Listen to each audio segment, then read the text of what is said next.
Career Tips podcast. Remember to like and subscribe for more great content. Today we're going to be talking about ways to travel for career advancement for young Africans legally. We're going to cover study programs, scholarships, international grants, fellowships, and conferences, work visas, and how to stop being desperate. So thank you so much for listening. Enjoy the podcast.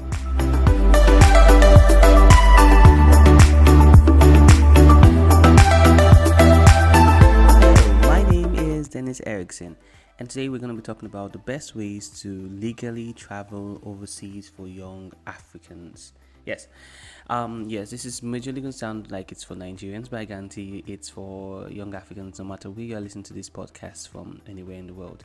Yeah, so a lot of young people are actually desperate to leave the country. Yeah, and I can understand why. We have police brutality, we have lack of stable supply, we have a shortage of opportunities, we have low quality of education, and all these other things that people complain about, and has led to a lot of desperation when it comes to traveling out of the country. Like, as if it's seen like the grass is always greener on the other side mentality. And yeah, I remember there was a time where there was Libya Road and it was all the vogue for young people, even though 20 to 30% of the people on that road die from traveling and don't make it. And then even when they make it, they go to a refugee camp and they stay there for years, and somehow that was still better than the thought of staying behind in the country.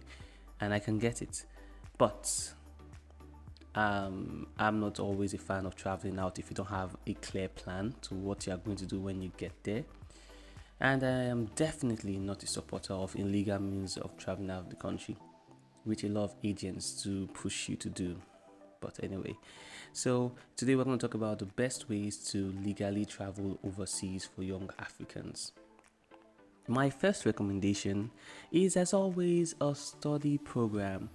Yes, I said study program, not schools, because there are other options besides going to the college or university. There's also this thing called a language course, a skills training program. There are so many other opportunities. If you've tried and you couldn't get admission into a school, you can actually try something like going to Portugal and learning Portuguese. What that does for you is that if you eventually want to apply for a citizenship visa or a long stay visa, it helps when you can actually speak the language of the country, one. And the fact that you've actually traveled there before also helps you. And the fact that you actually added value to them already by the means of paying tuition for your language program also helps you. And a lot of language programs are actually cheaper than going for a full rides program in school or something. But yes, and then more on that, if you actually can't afford to pay the tuition for even the language course, funny enough, this is a slightly harder way. But yes, it's called this thing called scholarships. I explained more on scholarships on my earlier podcast. You can see the link above now. Yes, so you can apply for scholarships, especially the full ride scholarships. Take care of everything if you don't exactly have the perfect means of traveling. But if you have some kind of means of traveling, I advise you to pay for something. And when you get there, you can apply for student aids and other scholarship opportunities that you can get while you are a student in the school. So that's actually a way you can go about it. I like scholarships because they give you opportunities to travel without having to break the bank. Then you can also apply for part scholarships. That's actually a very good means of going instead of always applying for full ride scholarships. That might be why you're not getting it. It doesn't always have to be for education. It can be for skills, it can be for talent, it can be for music, it can be for sports, and many other ways you can travel out for scholarships. So my third recommendation, and actually what I use that actually really helped me out in my career, is international fellowships, conferences, and grants. Okay, let's start with grants. So there are grant competitions that pay for your hotel, your hotel, your feeding, your transportation to the airport itself. It's really extreme for you to go and pitch your business idea to them to give you even more money. So what this opportunity do for you is give you stamps on your passports. Yes, very important. Imagine if you go for 4 grants/fellowships for Over 2 3 years, you go for 4 5 opportunities. That's 4 5 stamps on your passport that you didn't have before. You spend 2 weeks, 4 weeks, maybe very extreme as 6 months doing a program. And then the next time you're actually applying for a visa, you have this thing called history. So you don't seem like you're actually going to run away from their country. And then grant scholarships and the rest really do help you when it comes to connections with other people. So you have a business idea that is valid, that is making an impact in the world, or you have something truly revolutionary, or you're doing an NGO that is actually changing your local community. Yes, I'm hammering on the local community, and they really prefer that to global change. Local community changes are actually very important for grants and fellowships, but more on that on a future podcast. Yeah, so then there's also this thing that I really like and support, which is called work visa. Yes, you know that it is possible to apply for a job even if you are not within the country? I find that a lot of people don't know you can do that. You can. I know this Canada. You guys like going to a lot. Which I'm not the biggest fan.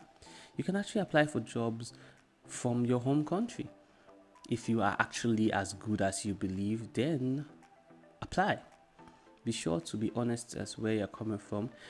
Share the best cover letter of all time on how you can actually add value to them, even though you are not from the country.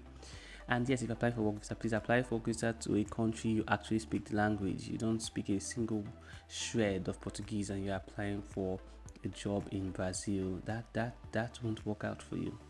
Yeah. So apply for a work visa. Then you apply for a work visa. Then you travel to the country, and bam, you're there. But as I said before, it helps if you've actually been traveling. A lot of you say you want to travel overseas. Let me take Nigerians for example. You want to travel to Canada, you want to travel to the United Kingdom, travel to Brazil, travel to all these countries, and you've never left the shores of your country. The chances of getting that visa are tremendously low. I mean, go to Ghana, get a stamp. Go to Senegal, get a stamp. Go to Kenya, go to Uganda, go to Rwanda, go to South Africa. Get stamps that you can actually get. Then when you are actually applying for visas to other continents, you have stamps, you have a history. You have shown that you are not going to the country because you are suffering. And yes, hammering on that, stop being so desperate. Nobody likes desperation, least of all these people. You're telling me you want to go to my country because you want your life to be better and you want to have a better life. What about them? They also have unemployment rates. They also have students that don't pay their tuition. They don't want another dead weight that they have to take care of, that can't pay their light bill. Yeah, you say you want to go to a country, you want to earn $1,000 a month. You want to take $1,000 a month and pay $500 in rent, $100 in phone bill, $200 in light and electricity and data bill, and still send money home. How are you going to accomplish that? You're going to be living literally from hand to mouth and be a glorified slave. Especially because you are desperate and you are black. Don't forget that part. Racism is tremendously down in a lot of countries, but the fact is that when you're that desperate and live from that hand to mouth, even if they are not racist, you are racist towards yourself with inferiority complex, and you turn yourself into a glorified slave. That helps no one.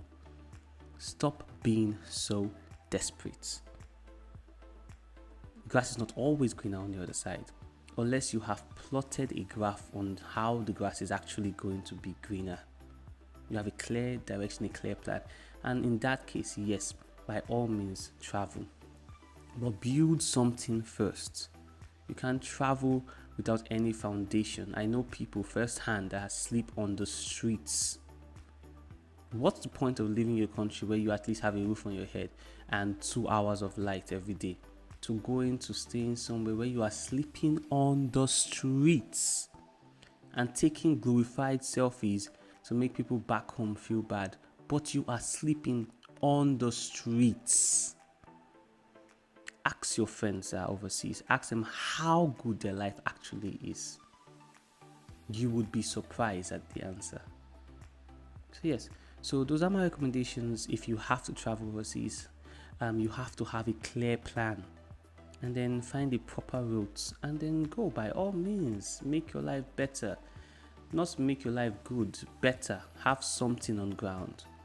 Yeah. So, well, If you liked the content and you want to listen to more great content, we are going to be talking more about how to actually get a work visa in more detail for different countries, how to get sports scholarships, and we're going to talk about lots of more great content, including how to apply for international jobs and stuff like that. And you're going to hear from first-hand experience from people that have actually been there, done that, and come back home.